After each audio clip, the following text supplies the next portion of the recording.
welcome back everybody to the 423 Football Podcast. Today is our Week 16 recap show, and that's it. Championship week is over for those of you who end your championships. Championships. Did you get your championship this weekend? No. Okay. I did. But for those of you who have your championships and leagues in before Week 17, you are correct, and you are here hopefully celebrating your championship title. For those of you who did not, which are the majority, obviously there's a lot of heartbreak out there, a lot of close games throughout the week. But just as there's those many people celebrating wins, there are those people mourning wins, or mourning losses, I should say. Hopefully you're not mourning wins. You should be excited. You have a problem if you're mourning wins. I really wanted that person to win. That's a more either you're very, very gracious or you have a serious problem. Yeah. But anyway, before we get into the recap, I just want to say we're not going to have our Friday episode this week. Kevin is getting married on Friday. We have rehearsal dinner on Thursday, so we're not going to have any time to record an extra podcast for the week. So just two, obviously today's and tomorrow's, which will go over the Week 17 preview, which is mainly for just those stupid owners who play into Week 17, and we'll go through our pick'ems and some injury news in that show.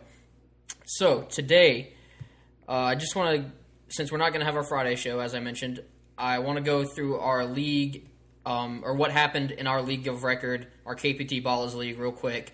So if you've been listening, Matt faced off against Heather in the championship. Obviously, Matt beat myself last week by less than 10 yards, basically, less than a point.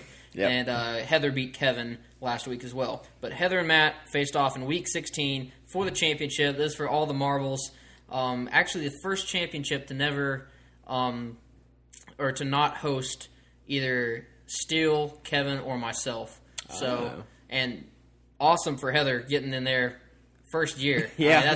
Gotta give it up for the rookie. But Matt ultimately came out on top, winning 89.36 to 85.42.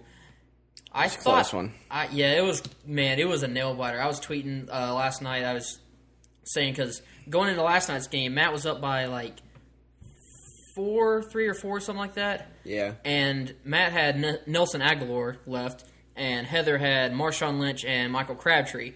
So Matt was texting me all day just being like, there's no hope for me. Like, there's absolutely no hope. And I was just like, dude, anything can happen. It's fantasy football. And anything did happen, or basically nothing happened. Nothing happened on when you're talking about Michael Crabtree. yes, absolutely nothing. But, so great win for Matt. It's been a while. He's been in the league for couple years now, 3 or 4 years now, and finally breaking through and getting that championship win that is so coveted in this league. I do want to say, and we have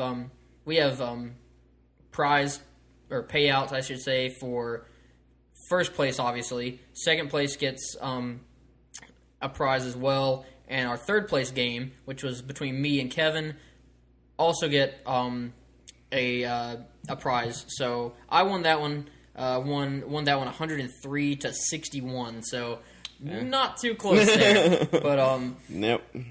That's just I don't want. Like I said, it's hindsight's 20/20, but it's just what could have been if I didn't lose by 10 yards to Matt. What could have been? Or Greg Zerline could make a dang field goal. I'd be having my three-peat right now. But no. But fantasy football, so stop living in the past. I am pushing forward now. Hey, now that we have this, we know what the standings are, the end standings.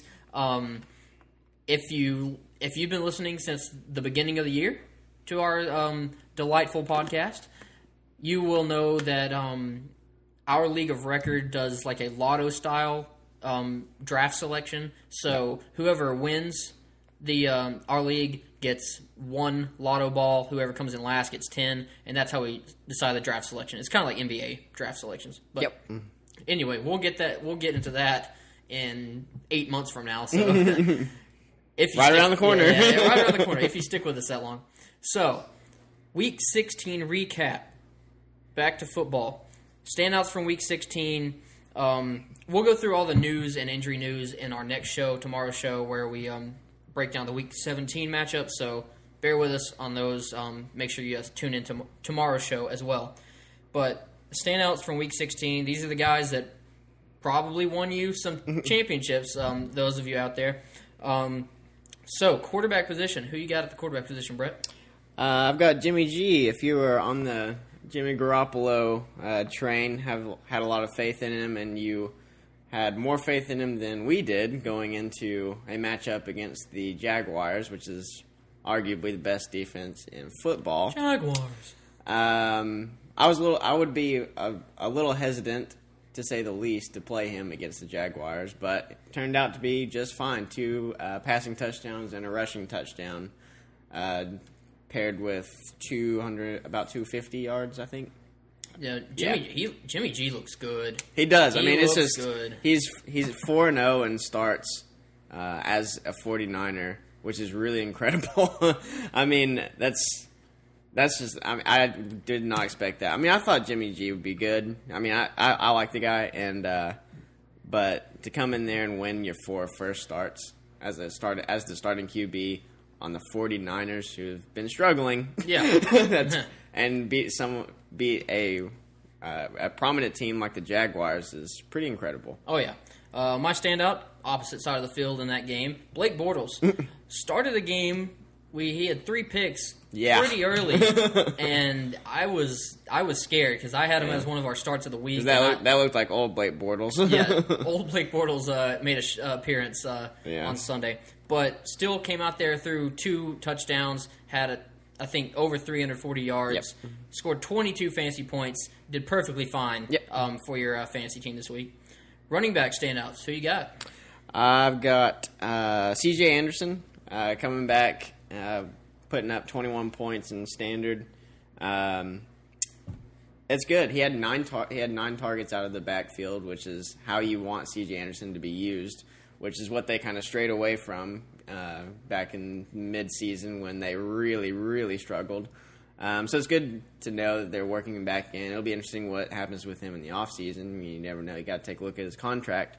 See, he may end up on another team, and someone who cares about him. Yeah, someone who actually likes him, which I think would be really beneficial for him. But. I don't understand what the Broncos have done for the past couple years with him. They paid him a ton of money to keep him from going to Miami. Yeah. You thought they loved the guy, then they bring in all these other running backs and give these other guys shots. C.J. Anderson has by far been your best running back for the past 3 years, without question. Yeah. And anytime he gets opportunities, he does stuff like this. He puts up 20 fantasy points. He's a grinder. He gets in the end zone. Just keep using him. Yep. My standout at the running back position, Dion Lewis, 153 total yards and 2 touchdowns. James White obviously didn't play in this game. Rex Burkhead did not play in this game. Gillislee actually got in the end zone, I believe. But Dion Lewis is the clear number 1 back for the Patriots at the moment. So I think he's going to be used very, very heavily throughout the playoffs. Yeah. Running back, another one? Yeah, I think we'd be remiss to if we missed Todd Gurley again, putting up 40-plus PPR points. Just another week. Just another week for Todd Gurley. Definitely shot him to the upper echelon of the MVP race.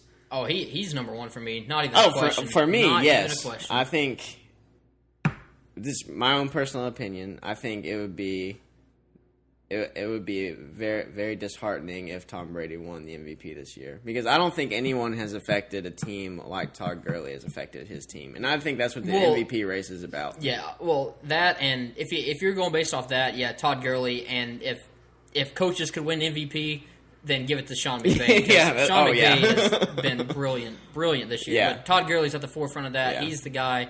Definitely MVP caliber. Yeah, and he definitely won some people some fantasy championships. No doubt. He won me in 1 league, so he got me a championship in 1 league. I do want to mention Gio Bernard had 22 points. Joe Mixon left this game, so Gio Bernard might be a good option next week as well. And Bilal Powell had 20 points as well. He had one really big touchdown run late in that game. Wide receiver position, Larry Fitzgerald. Number 1 wide receiver on the week, 18 points. 18 points. Larry looked fantastic. He really did. I think he eclipsed. What was the stat? It was 100. It was like the he's like second in most 100 reception 100 seasons. reception seasons. Yeah, I think behind Brandon Marshall. But another great game for Larry Fitzgerald, over 100 yards. Yep. Gets in the end zone. Number 1 wide receiver on the week. So yep. Who you got?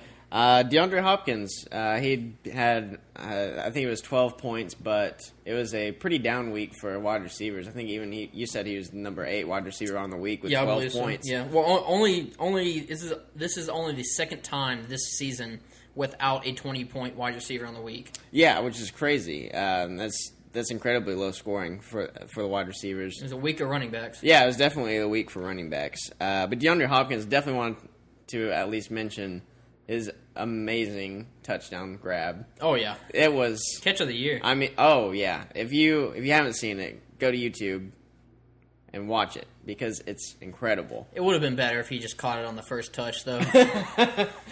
He's no Odell Beckham. Yeah, that would have been a spectacle, but it was just incredible. Another good week. He's pretty much matchup proof. Patrick Peterson didn't scare him off. Jalen Ramsey didn't scare him off. Nope, no one scares him off. He's fine. Yep. Tight end standout, only got one. Antonio Gates, 81 yards and a touchdown.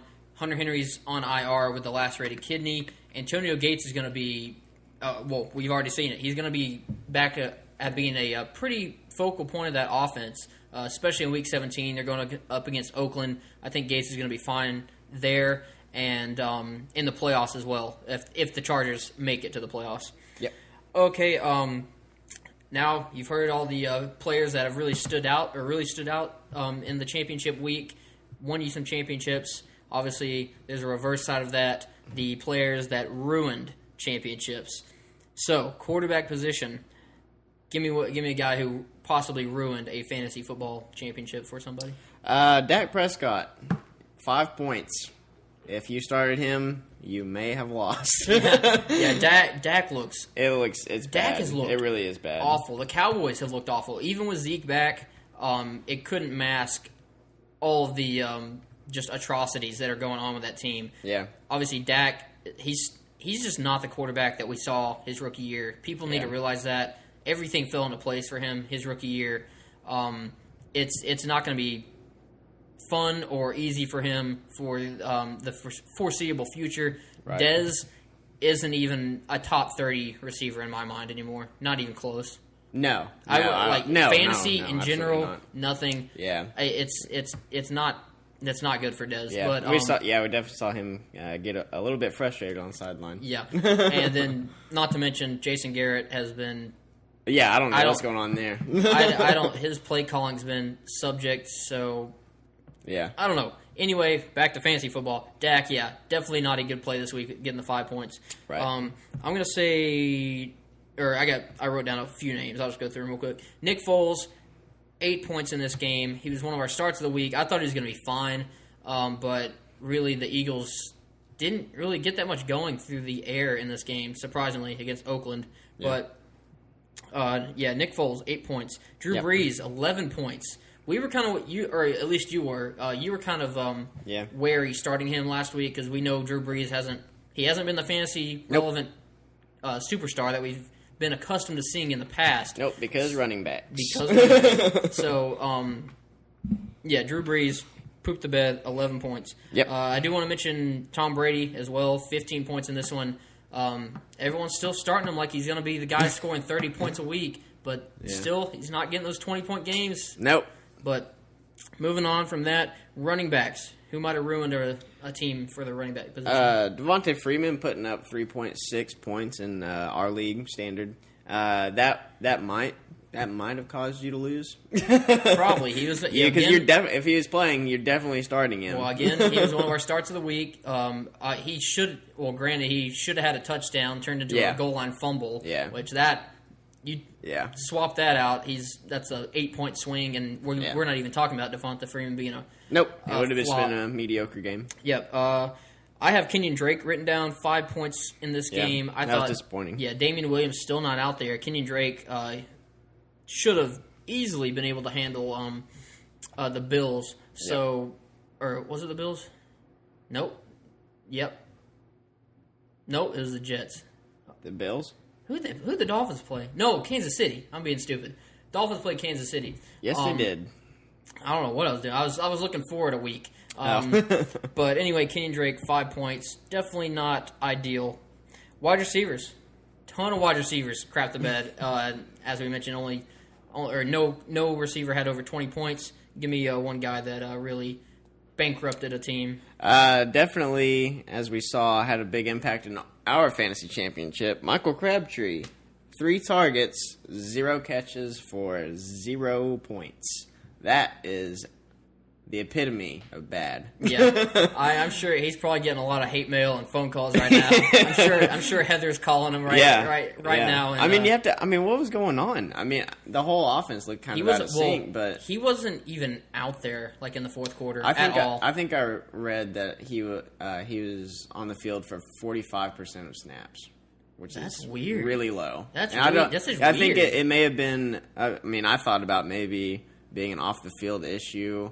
But just rule him out so fantasy owners don't play him. If you're not going to throw it to him. Yeah, I don't know. Amari was the more go-to guy in that game. Even Seth Roberts. Seth Roberts. But just awful, big old awful goose game egg for Crabtree. Yep. Like I said, I have a bunch written down. So Brandon Cooks, 2.5 points. I warned you guys last week. I said it's going to be a boomer bust. Brandon Cooks is the kind of player that ruins just fantasy teams in general.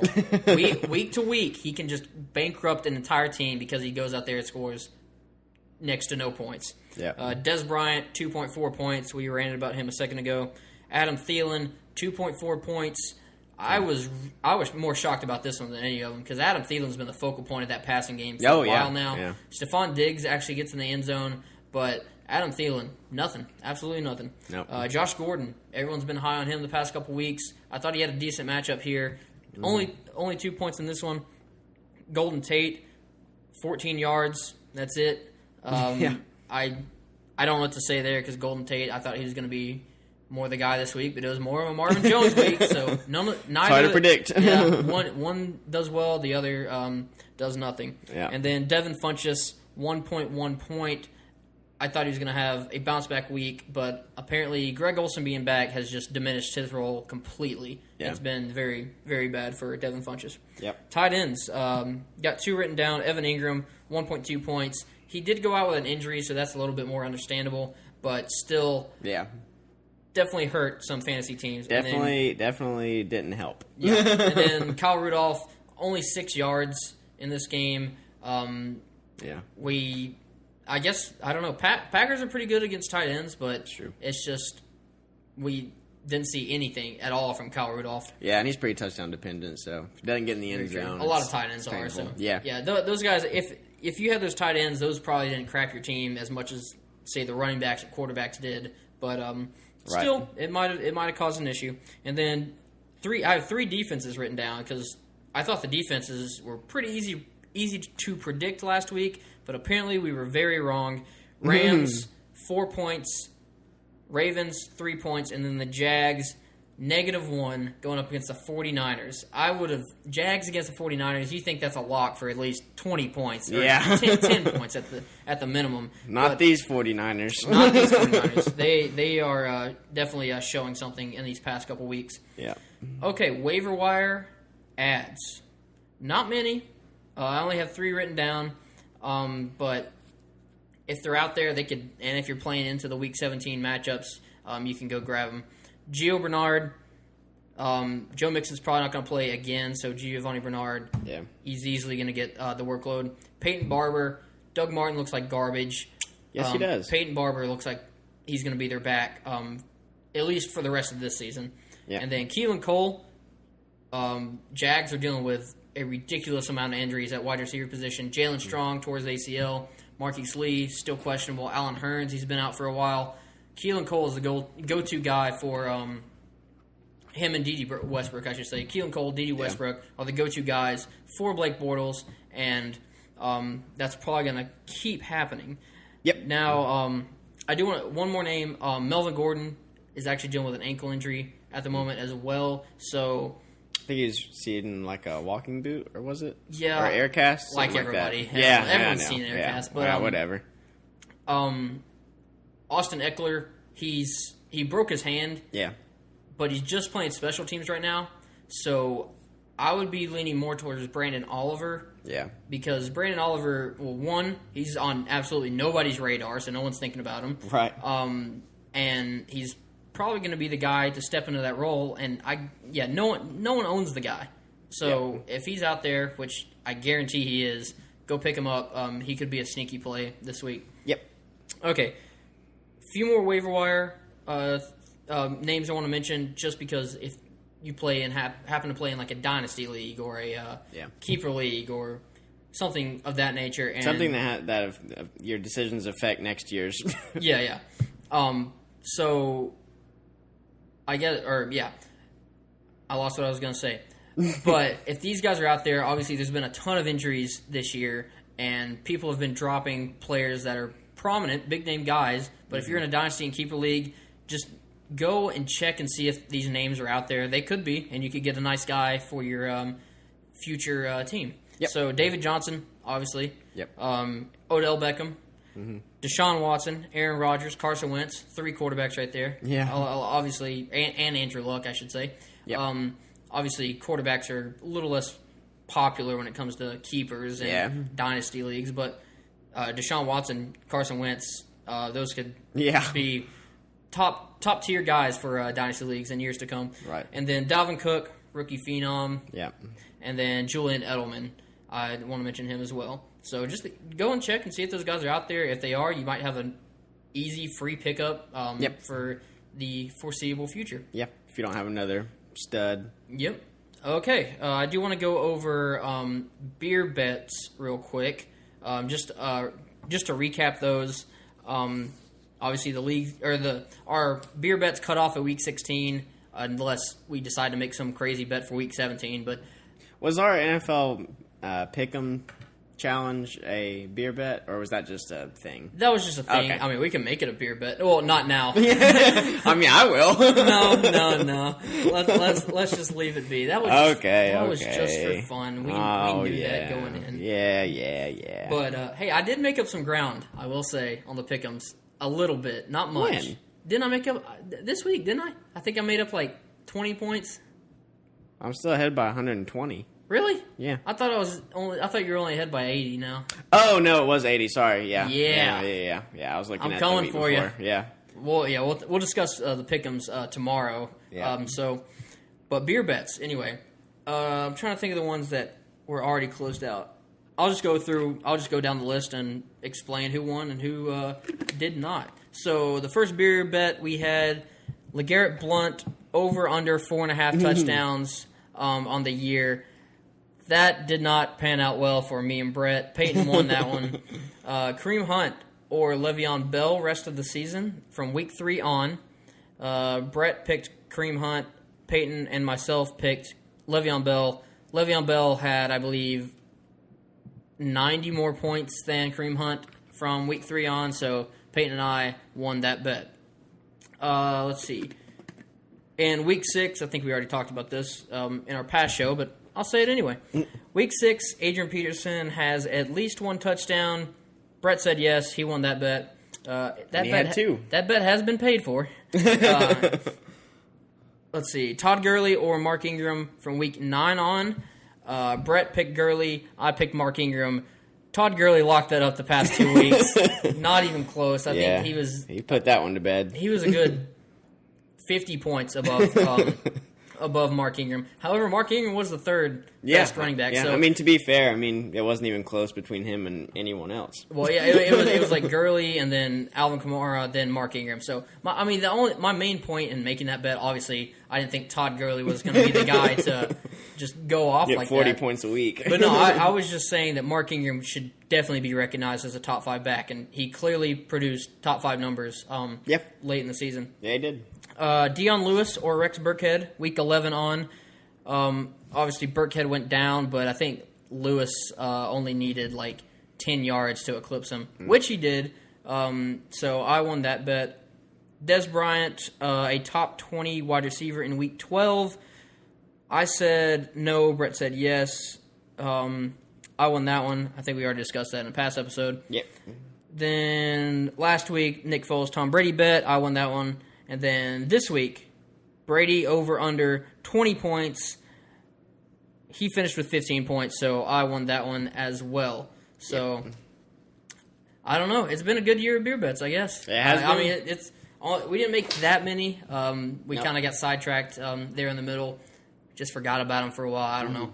But we'll work on paying those out over the next couple weeks. Well, I should say we should have a year to pay those out until we start making beer bets again for the next season. Makes sense to me. But anyway, we go out drinking enough as it is, so we'll have plenty of time to pay for those. Yeah. Anyway, that's going to be all for today's show. Just want to say we'll be back tomorrow for our Week 17 preview, and then no show on Friday. Next week, I'm thinking we'll have 2 shows. We'll probably do like a playoff discussion and then an entire regular season fantasy recap. We'll talk fantasy MVP. We'll talk fantasy bust. All that, the whole 9 yards. So definitely want to check that show out. Just want to say thank you again to all of those who keep tuning in every week and to all those newcomers out there. Yeah. Thanks for an awesome season. And although the fantasy season is pretty much over, we will continue to produce an episode a week, maybe 2, throughout the playoffs and off season. So just thank you. Thank you to all the listeners out there. Yes. Make sure you follow us on Twitter and Instagram, Twitter especially, to get all the latest news, updates, and what we're doing during the off season. Make sure you like us on Facebook. We'll try to post as much stuff over there as well. Subscribe on iTunes, Google Play, and YouTube. Give us a like. Leave your comments and reviews. Share us with the world. Thanks for listening. We are the 423 Football Podcast. Peace out.